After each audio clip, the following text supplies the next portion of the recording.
따뜻한 봄날, 창경궁을 찾아주신 관람객 여러분, 반갑습니다. 안녕하세요. 박보검입니다.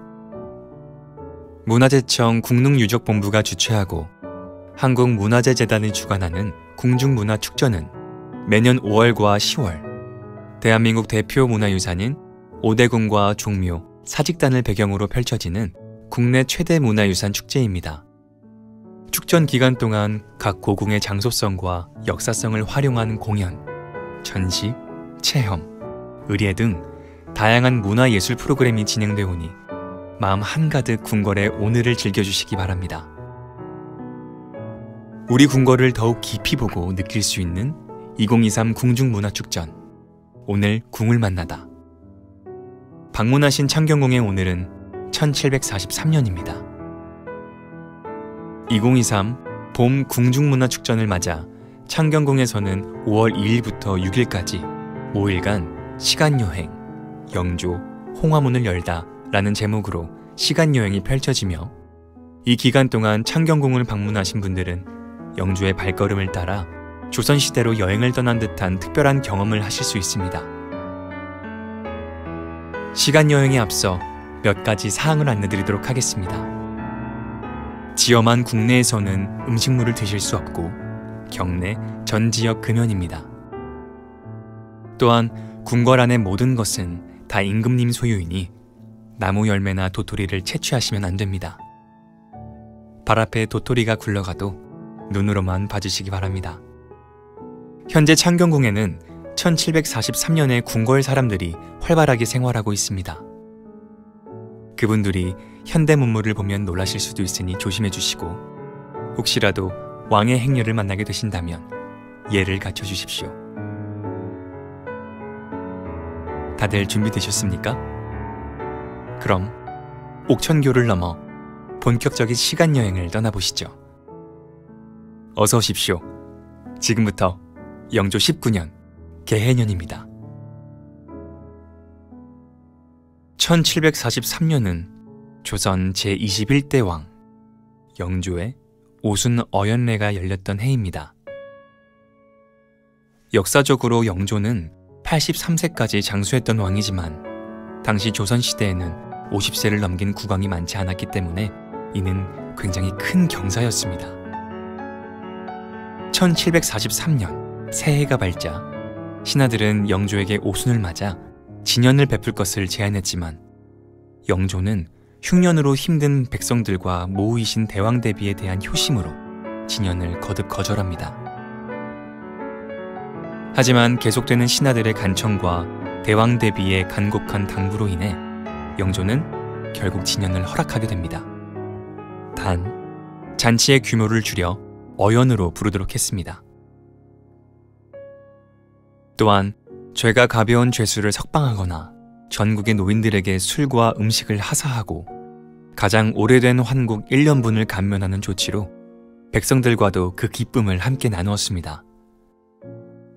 이처럼 백성들을 위했던 영조는 52년이라는 긴 재위기간 동안 균역법과 탕평책, 신문고 부활 등 다양한 정책을 시행하여 조선의 문화적, 경제적 발전에 기반을 닦았습니다. 그럼 이제부터 창경궁의 아름다운 전각에 대해 소개드리겠습니다. 창경궁은 생활공간이 발달한 궁궐로 정전인 명정전, 명정문, 홍화문이 동쪽을 바라보는 동향을 이루고 있다는 점이 특징입니다. 예전에는 창덕궁과 창경궁이 경계 없이 하나의 궁궐로 사용되었는데 경복궁을 기준으로 동쪽에 위치한다 해서 합쳐서 동궐이라 불렀습니다. 조선시대의 동궐 전경을 그려놓은 동궐도라는 그림이 있는데 그 그림을 보면 과거 창경궁에 얼마나 많은 전각들이 있었는지 알 수 있습니다만 아쉽게도 현재는 대부분 소실되어 그 흔적을 모두 찾아보기는 어렵습니다. 동궐도는 창경궁 옥천교를 건너 양쪽 행각에 크게 걸려 있으니 그림으로나마 창경궁의 옛 모습을 만나보시면 좋을 것 같습니다. 여러분이 입장하신 창경궁의 정문, 홍화문은 영조가 직접 백성들을 만났던 장소로 의미가 깊은 곳입니다. 실제로 영조는 1750년 홍화문에 나가 세금 제도에 대한 백성들의 의견을 들었고, 군역의 폐단으로 고통받던 백성들의 군포 부담을 줄이는 균역법을 시행토록 했습니다. 뿐만 아니라 영조는 홍화문을 열고 가난한 백성들에게 쌀을 나눠주기도 했는데요. 그 뒤를 이어 정조도 이곳에서 백성들에게 쌀을 나눠주었다고 하니 홍화문은 조선 왕들의 애민 정신이 담긴 상징적인 공간이 아닐 수 없습니다. 지금 보시는 홍화문은 임진왜란 이후 1616년 광해군 때 재건된 모습 그대로입니다. 홍화문을 지나 창경궁에 들어서면 가장 먼저 보이는 것이 바로 옥천교입니다. 조선의 모든 궁궐에는 이렇게 금천이 흐르고 그 위를 건너는 금천교가 세워져 있는데요. 오늘날 자연수가 흐르는 금천은 유일하게 이곳 창경궁밖에 없습니다. 금천은 궁궐의 안과 밖을 구분하는 경계의 의미인 동시에 입궁한 신하들이 금천교를 건너면서 사사로운 마음은 흐르는 물에 흘려보내고 깨끗한 마음으로 정치에 임하도록 하는 상징적인 의미 또한 가지고 있습니다. 창경궁에는 워낙 옥처럼 깨끗한 물이 흘렀다고 해서 옥천이라는 이름이 붙었는데요. 1484년 성종 때 지은 옥천교는 그 옛날 그대로의 모습을 500년 넘게 간직하고 있습니다. 창경궁의 정전, 명정전은 현재 남아있는 조선시대 궁궐 전각 중에서 가장 오래된 것입니다. 이곳 명정전에서는 1743년 9월 16일 영조의 오순 어연례가 거행되었습니다. 새해 첫날에 국왕을 위한 진연을 거행하자는 신하들의 요청이 나온 지 9개월 만이었죠. 영조는 어연을 본래 영화당에서 하도록 명했지만 실제로는 보다 넓은 명정전에서 하게 됐답니다. 이처럼 명정전은 궁중연회 등의 공식적인 국가 행사를 치렀던 공간입니다. 1759년에는 영조의 계비, 정순왕후를 왕비로 맞이하는 가례가 열리기도 했던 곳입니다. 문정전은 창경궁의 편전으로 왕이 신하들과 정치를 의논하고 국정 업무를 보던 곳입니다. 하지만 영조대에는 이곳 문정전을 휘령전이라는 이름의 혼전으로 사용했는데요. 영조의 첫 번째 왕비였던 정성왕후가 승하하신 후 종묘에 입행할 때까지 이곳에서 신위를 모셨습니다. 그리고 역사적으로 너무나도 유명하고 비극적인 사건이 있었던 곳이기도 한데요. 1762년 사도세자가 뒤주에 갇혀 죽은 이모 화변이 일어난 장소가 바로 이곳 문정전 마당입니다. 문정전을 정성왕후의 혼전으로 사용하게 되면서 영조는 숭문당을 편전으로 이용했습니다. 이곳에서 성균관 유생들을 만나기도 하고 신하들을 접견하기도 하면서 업무를 보셨죠. 숭문당에는 일감제자라는 영조의 어필 현판이 남아있는데요. 이는 시경에 나오는 구절로 하늘이 항상 내려다보고 있으니 공경하는 마음을 잃지 말라는 뜻이라고 합니다. 영조가 얼마나 흐트러짐 없이 자기 관리를 철저하게 하고자 했는지 감이 오시나요? 이곳 숭문당 현판 또한 영조의 어필인데요. 학문을 숭상하다라는 그 뜻처럼 영조는 학문과 경연을 즐겼습니다. 창경궁의 정자로 세워진 함인정은 영조가 과거 급제자들을 접견하거나 시험하기도 하고 평시서 관원들과 일반 백성들을 불러 이야기를 듣기도 했던 곳입니다. 뿐만 아니라 풍년을 기원하는 기곡제를 함인정 뜰에서 행하기도 했는데요. 조선 왕조실록의 함인정에 대한 가장 많은 기록이 영조실록에 있는 걸 보면 영조가 이곳 함인정을 참 좋아하셨던 것 같습니다. 1743년 3월에는 사도세자가 관례를 올린 뒤에 영조가 있는 이곳 함인정으로 와서 아버지를 뵙는 조할례를 행하자 영조가 교서를 내렸다는 기록도 있습니다. 환경전은 본래 왕의 침전으로 쓰였던 정각인데요. 영조는 정사를 보는 편전으로 사용하기도 했습니다. 영조는 1749년 이곳 환경전에서 15세가 된 사도세자에게 대리청정을 명하고 정무보고를 받았습니다. 어린 나이였던 사도세자는 부디 대리청정의 명을 거둬달라 간청했지만 영조의 제왕훈련은 엄격했습니다. 나중에는 환경전을 왕이나 왕비의 관을 모셔두는 빈전으로 자주 활용하였는데 영조의 계비, 정순왕후와 정조의 빈전이 이곳에 마련되었습니다. 경춘전은 주로 왕실의 여인들이 생활했던 공간입니다. 이곳에서 해경궁 홍씨와 사도세자 사이 조선 제22대 왕 정조가 태어났습니다. 정조가 태어나기 전 이곳 경춘전으로 용이 들어오는 태몽을 꾼 사도세자가 경춘전 벽에 꿈속의 용을 그려 걸었다고 하는데 아쉽게도 지금은 남아있지 않습니다. 사도세자가 죽고 해경궁이 잠시 궐 밖에 머물다 경춘전으로 돌아왔을 때 며느리를 가엾게 여긴 영조는 이곳에 친히 가요당이라는 이름과 현판을 내렸습니다. 해경궁 홍씨는 말년에 경춘전에서 궁중에서의 삶을 회고한 한중록을 집필했습니다. 창경궁 내전 중에서 으뜸정각인 통명전은 왕비와 대비의 생활공간으로 사용되면서 대비를 위한 각종 의례를 행한 곳이기도 합니다. 통명전 뒤에는 샘이 하나 있는데 영조가 열천이라는 이름을 붙였다는 기록이 있습니다. 1743년 영조가 자신의 오순 어연을 허락하면서 대왕대비였던 인원왕후를 위한 연회는 이곳 통명전에서 행하도록 했습니다.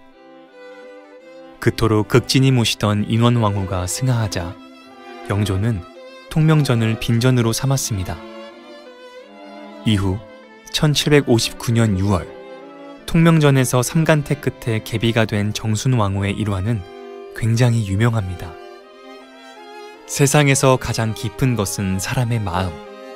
제일 좋은 꽃은 백성들의 옷이 되어주는 목화꽃이라고 했다죠. 후궁들의 처소로 사용된 지포컨은 창경궁 내전에 속하는 전각으로 복을 모으는 집이라는 뜻입니다. 이곳 지포컨에서 영조 11년 1월 영빈이 씨의 소생으로 사도세자가 태어났습니다. 영조의 첫째 아들이던 효장세자가 죽은 지 7년 만에 태어난 귀한 왕손이었죠. 당시 영조의 나이가 42세였습니다. 사도세자는 태어난 후 100일 동안 지포컨에 머무르다가 세자의 처소인 저승전으로 가게 됩니다.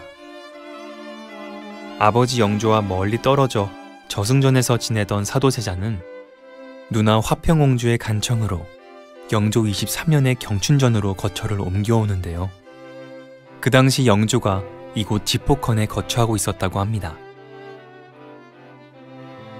통명전을 지나 계단을 오르면 정조의 어머니 해경궁 홍씨가 머물렀던 자경전 터가 나옵니다. 정조가 즉위하자 사도세자의 신주를 경무궁에 모셨는데 그 자리가 지금 서울대학교 의과대학 부속병원 부근 일대입니다. 정조는 경무궁이 위치한 언덕이 잘 보이는 높은 곳에 어머니 해경궁 홍씨를 위해 자경전을 지었습니다. 왕비가 머무르는 통명전보다도 더 큰 규모로 지어진 걸 보면 정조의 효심이 얼마나 지극했는지 짐작이 됩니다. 하지만 현재 자경전은 그 터만 남아있는데요.